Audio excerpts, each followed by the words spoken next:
वो अल्लाह की इबादत कर रहे थे, तब माँ खफा हो गई। आज हमसे 24 घंटे में कितनी बार माँ खफा होती है?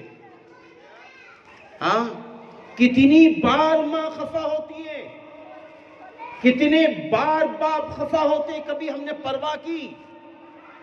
हाँ, कभी हम शीशे के सामने खड़े होते हैं, अपने चेहरे को देख के खुश होते हैं। कभी आपने ये भी सोचा कि जब आप नन्हे मुन्ने थे, आपकी माँ आपको देख देख के खुश होती थी, मेरा बेटा बड़ा अच्छा है, इसकी नाक भी अच्छी है, इसके होंठ भी बारीक हैं, इसकी आंखें भी बड़ी हैं, इसके कान भी बड़े अच्छे हैं। और वो सीने से लगाती थी कि मेरा मुन्ना जब बड़ा होगा बड़ा स्मार्ट होगा, मेरा मुन्ना मेरी मानेगा, मेरा मुन्ना बड़े होकर मेरे आगे पीछे चलेगा, हम इसकी शादी करेंगे। सारे ख्वाब माँ ने देखा कि नहीं देखा?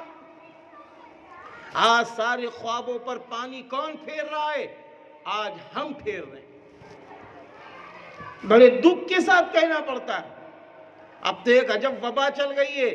12 साल की उम्र है, 13 साल की उम्र है, 15 साल की उम्र है, वो मोबाइल है, वो सारी दुनिया की लतों में पड़ गए।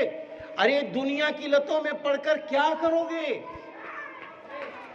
जिस बेटी के चक्कर में जिसको तुम अपनी दुल्हन बनाना चाहते हो, क्या वो भूखे मरेगी? उसको लाकर क्या करोगे? कहां उसको रखोगे? कहां उसको खिलाओगे? आप कहोगे मेरे हाथों में दम है, मेरे बाजुओं में दम है। सुन लो, ये बाजू छलनी हो जाते हैं माँ बाप की बद्दुआ से। माँ बाप की बद्दुआ के आगे अच्छे अच्छे खरबपतियों को मैंने देखा है मुल्क हिंदुस्तान के अंदर। अल्हम्दुलिल्लाह।